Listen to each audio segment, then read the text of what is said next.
कि क्षमा करने का अधिकारी वो था, इसके लिए उसने ये बात बोल के गया और इस वजह से वो क्षमा, इस वजह से हम सब क्षमा हुआ। तो ये और दूसरा उसने सबसे पहले इससे दूसरों के लिए मांगा उन्होंने, उसके बाद परिवार से कुछ बातें की, वो जो स्त्री आंटी ने बताया, उसके बाद फिर उन्होंने अपने लिए बोला कि पिता अभी मतलब प्राण के लिए लेने के लिए बोला। मतलब ये हमें हमारे जीवन में सीखने की ज़रूरत है कि कैसे स्टेप बाय स्टेप चीज़ें करनी है, कैसे हमें पहले लोगों के लिए सोचना है, फिर कैसे हमें अपनों के लिए सोचना है, फिर कैसे अपने लिए सोचना है, राइट। लेकिन अभी क्या हो गया ना, उल्टा हो गया है जनरेशन के हिसाब से। पहले हमें अपने लिए सोचना है, फिर बाद में परिवार के लिए सोचना है, बाद में लोगों के लिए सोचना है। एक्चुअली हमारी क्रिश्चियनिटी ऐसा नहीं सिखाती है, हमारा यीशु मसीह हमको ऐसा नहीं सिखा के गया। ये हमने अपनी अपनी डॉक्ट्रिन, अपने अपने लोगों को चुन के, है ना, अपने तरीके से अपने ज्ञान के अनुसार अपने आप को बना लिया है कि ये ही सही है, लेकिन ऐसा नहीं है। अगर ये सही होता तो यीशु मसीह उस समय तो उस पर पहले अपने लिए मांगते, और उन्होंने दूसरों के लिए मांगा ना। उन्होंने फिर बाद में बोला कि ये स्त्री ये अपने बेटे के लिए वो सारी चीज़ें बोली, बाद में फिर उन्होंने अपने लिए बोला। तो ये हमें सीखने की ज़रूरत है, और ये सचमुच हमको सीखने की ज़रूरत है, क्योंकि क्रूसिफिकेशन पे हमारी लाइफ, अगर उस चीज़ को हमने समझ लिया ना, तो वो टोटली हमारी लाइफ बहुत अलग हो जाती है फिर संसार से। पर सबसे पहले ना हमको इस चीज़ को रिसीव करने की ज़रूरत है। हम वचन सुन रहे हैं क्योंकि कोई बोल रहा है, या हम वचन हम पढ़ रहे हैं क्योंकि बाइबल में लिखा है, ऐसा नहीं होना चाहिए। ऐसा होना चाहिए कि ये वचन लिए और ये मेरे से बात कर रहे हैं, तभी हम उस चीज़ को अप्लाई कर पाएंगे। पता है क्या होता है, हमारी क्रिश्चियन लाइफ है ना, सच में हम लोग को लगता है कि हम बाइबल पढ़ते हैं, हमें वचन याद है, तो हम लोग मतलब बहुत हो गया, प्रभु हमारे साथ है।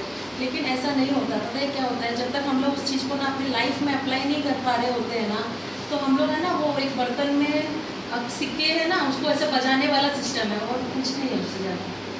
हमारी लाइफ में, हमारे एक्टिविटी में, हमारे फलों में दिखना चाहिए, वो लोगों को दिखना चाहिए कि हम अलग हैं करके, है ना।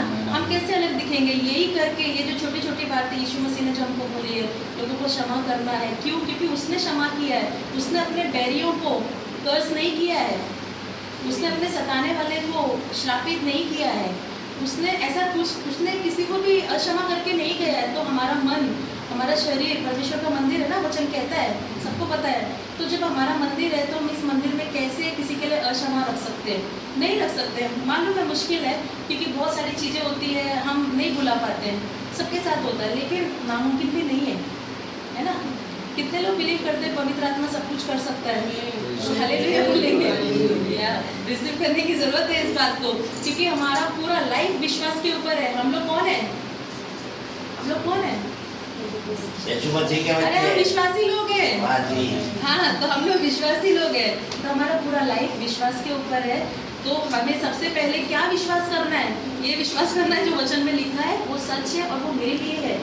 वचन में लिखा है, अगर पवित्र आत्मा मेरी सहायता करता है तो मतलब करता है। इन बातों पे विश्वास करने की ज़रूरत है, तभी वो चीज़ें हमारी लाइफ में अप्लाई हो पाएंगी, और तभी वो चीज़ें हमारी लाइफ से निकल पाएंगी। तो 2 मिनट ठीक है। तो और सबसे इम्पोर्टेंट बात रह गई एक्चुअली इसमें, इस लाइन में सबसे पहले पढ़ने के लिए मिलता है कि हे पिता। तो यीशु मसीह ने हमें क्रूसिफिकेशन पे भी ये समझाया है कि हमारा रिलेशन परमेश्वर से क्या है? पिता वाला है ना। हमें हे पिता करके उसने बोलना सिखाया, उसने हमें क्रूस पे ये समझाया है कि हम उसको पिता कह के बुलाने योग्य हैं, क्योंकि हम मसीह को मानने वाले लोग हैं ना, मसीह की क्रूसिफिकेशन को मानने वाले हैं, इसलिए हम पिता कह के बुलाने वाले लोग हैं। उसने बोला है कि हे पिता, मतलब कि हमें इस शब्द की समझने की जरूरत है, हम किस परमेश्वर की संतान है।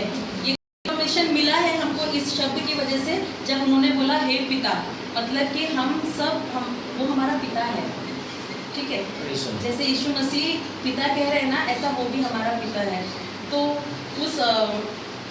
हमें कुछ डिसीजंस लेने की ज़रूरत है। जैसे कि पौलुस कहता है कि मैंने मेरे मैं को क्रूस पे चढ़ा दिया ना, कि अब मसीह मेरे अंदर है। तो आज के दिन है ना, हम लोग भी सब मिलके एक डिसीजन लेने की ज़रूरत है कि ना, हम हमारे जो मैं है ना, मैं मतलब क्या मैं क्यों झुकूँ, मैं क्यों माफ़ करूँ, मैं ही क्यों, या फिर नहीं मैं, वो सारी जो मैं वाली बातें ना, वो चीज़ों को क्रूस पर डालने की ज़रूरत है।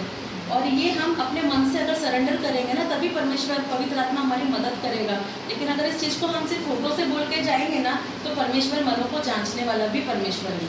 लेकिन इस चीज़ को हम सच में क्रूस पे लेके जाएंगे, बोलेंगे प्रभु मेरे मैं को मैं तेरे क्रूस पे चढ़ाता हूँ, क्योंकि तेरे क्रूस ने मुझे सिखाया है कि क्षमा करना है ना, दुश्मन को, लोगों को, सारे जो भी डिस्टर्ब करते हैं वो सारी चीज़ों को क्रूस पे ले जाने की ज़रूरत है। और हमें फ्री होने की ज़रूरत है, क्योंकि वो क्रूस पे इसलिए गया ताकि हम फ्री होके जी सकें, है ना। तो इन वचनों में हम प्रभु का धन्यवाद देते हैं और पवित्र आत्मा को धन्यवाद। यीशु दया का बहता